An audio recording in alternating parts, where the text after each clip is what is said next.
வணக்கம். கோவையில் புதிதாக கட்டப்பட்ட ஜிடி நாயுடு மேம்பாலம் 10.1 கிலோமீட்டர் தூரம் கொண்டது.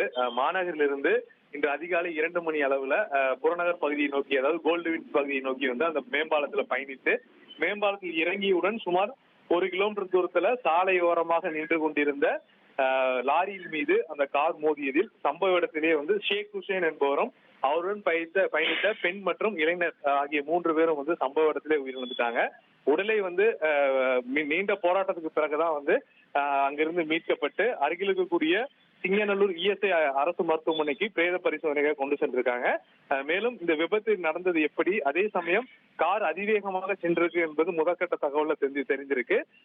அதே சமயம் வந்து மேம்பாலத்துல வந்து இரவு நேரத்துல வந்து வேகமாக நிறைய பேர் வாங்க ஓட்டுறாங்க. அதே சமயம் வேகத்தை கட்டுப்படுத்த ஸ்பீட் பிரேக்கர் மற்றும் கண்காணிப்பு கேமராக்கள் போலீசார் ரோந்து பணி இல்லாத காரணத்தால் இந்த விபத்து ஏற்பட்டிருக்கும் என தகவல் வெளியாகி இருக்கு. மேலும் இது தொடர்பாக போலீசார் வழக்கு பதிவு செய்து விசாரணை மேற்கொண்டு வருகிறார்கள்.